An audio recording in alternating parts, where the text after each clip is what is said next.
Vous êtes sur RTL. 7h, 9h30, RTL Matin, Yves Calvi. Bonjour Laurent Gérard. Bonjour Yves. Bonjour Mademoiselle Jade. Bonjour Monsieur Calvi. Bonjour Jean-Luc Mélenchon. Mais ouais, c'est ça. Allez-y avec vos propos mensongers sur ma personne dictés par Macron.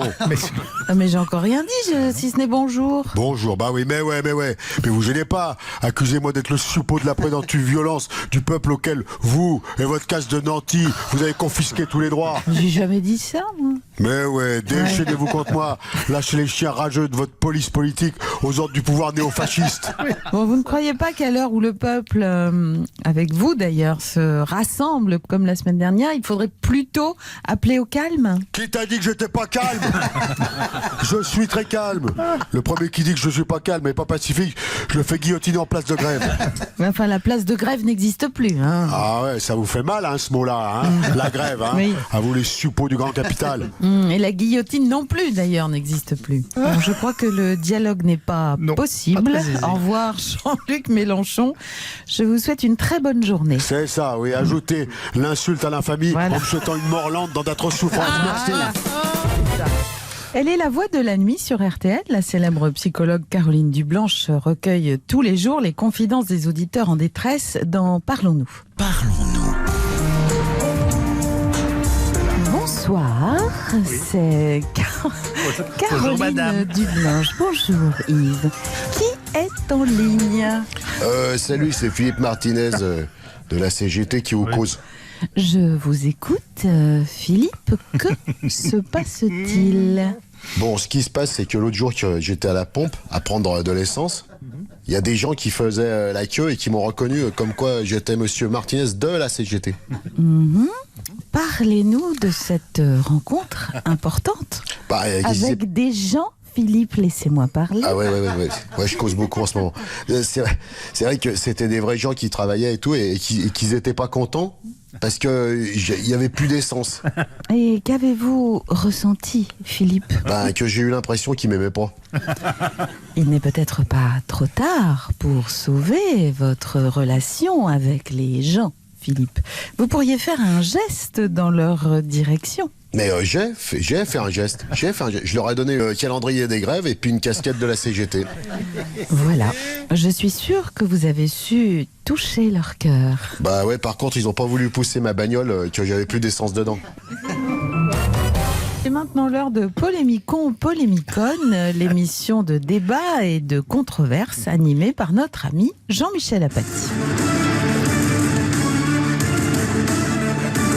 Générique et dramatique. Ah ouais, il le faut. Ça fout la trouille. Chers téléspectateurs, chères téléspectatrices, bonjour et bienvenue dans ce nouveau numéro de Polémicon Polémicone, la première émission de débat inclusive. Pour débattre, je reçois aujourd'hui Jacqueline Delarray, présidente de l'association Oser le clitorisme, Oui, bonjour. et l'écrivain pamphlétaire et bienveillant Patrick Sébastien. Et voici notre sujet du jour, au nom de la parité. La moitié des panneaux des passages piétons ont été féminisés à Genève. Les nouveaux panneaux représentent des femmes âgées, enceintes, grosses, aux cheveux crépus. Jacqueline Delarray, qu'en pensez-vous? Mais c'est Tout est une véri- excellente Tout est initiative. véridique, hein? Oui, c'était une excellente initiative, ne me coupez pas la parole. Et je pense qu'il faut l'imposer en France, n'en déplaise à Patrick Sébastien. Putain, voilà, tout de suite les préjugés. Alors que justement, moi aussi, je suis favorable aux panneaux qui représentent des bonnes femmes dans toute leur diversité. Parce que la diversité, c'est bienveillant. Donc il faut installer aussi des panneaux avec des bonnes femmes qui font le ménage, des bonnes femmes qui font les courses, des bonnes femmes qui torchent les gosses, des bonnes femmes qui font la cuisine. Non mais j'hallucine, on est en 2020 et vous continuez à réduire les femmes aux tâches ménagères? Oh putain, arrête. Oh mais pète un coup, Jacqueline. T'as coup ça ira mieux. T'as coup ça fait du bien. Je faisais de la provoque exprès parce que pour dénoncer l'absurdité du truc. Parce que si tu commences à vouloir, et là je vais rentrer dans un discours vachement important. Si tu commences à vouloir représenter toutes les sortes de femmes sur les panneaux, t'auras toujours une qui sera pas représentée. Hein, et qui viendra gueuler. Les blondes voudront leur panneau, les brunes voudront leur panneau. Tu parles d'un bordel. Et les rousses alors? Halte à la roussophobie? Mais enfin, putain, si on veut satisfaire tout le monde, il va falloir des centaines de panneaux en plus. Ben, qu'à cela ne tienne, s'il faut en passer par là, on construira des centaines de passages piétons supplémentaires. Poil au derrière. Et ce sera le mot de la fin. Merci. à tous les deux pour la qualité de vos arguments.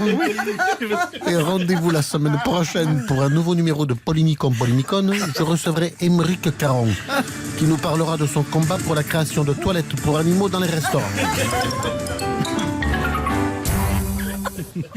C'est aujourd'hui la journée sans téléphone portable. Bonjour Jean-Pierre Pernaut, vous avez éteint votre portable, vous ? Mais tout à fait, ma petite Jade. Et pour parler de cette belle initiative, prenons tout de suite la route de nos belles régions de France, direction Saint-Amand-sur-Fion, à la rencontre de Lucienne, une sympathique retraitée de 93 ans qui n'a jamais eu de téléphone portable de sa vie. Ah bon, mais comment fait-elle pour communiquer avec ses proches ? Eh bien justement, ma petite Jade, c'est là que réside le secret de Lucienne, un secret dont tous les citadins accros aux gadgets technologiques feraient bien de s'inspirer. Lucienne est fâchée avec tout le monde et raconte à qui veut bien l'entendre que ses enfants, c'est des cons. Ses petits-enfants, c'est des cons, ses voisins, c'est des cons, et que, d'une manière générale, les gens, c'est des cons.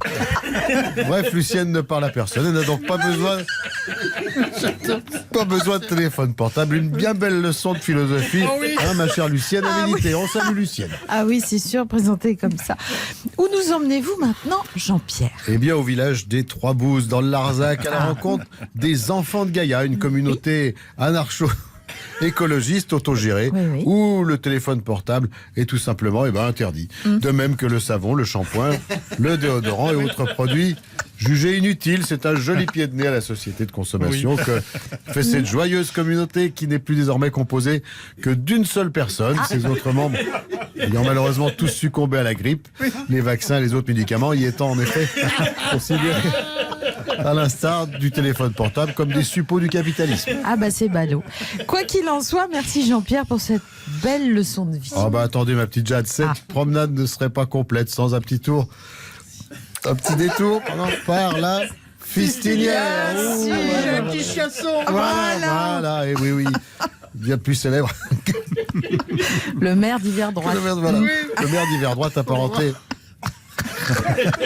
Roy Taillot, Jackie Chasson a inauguré en cette journée particulière la première usine française d'un nouveau téléphone portable révolutionnaire, l'iPhone. Un téléphone qui ne passe pas d'appel et qui est simplement réduit à sa fonction vibrante afin d'être inséré dans merci Jean-Pierre, je crois qu'on voit bien l'idée. Ah là là, merci à toute l'équipe. On vous retrouve avec grand plaisir Laurent Gérard, ses collégiens et la délicieuse Jade le week-end sur l'antenne d'RTL à 6h15. Avec Christophe Paco à 7h50 avec Stéphane Carpentier. Ce sera formidable comme chaque jour et on retrouve toute l'équipe aussi lundi. Nous avons le plaisir dans quelques minutes, d'ici 8 minutes très exactement, de recevoir Louane pour son dernier album Joie de vivre qui sort aujourd'hui. Restez avec nous, on va passer un excellent moment avec la chanteuse.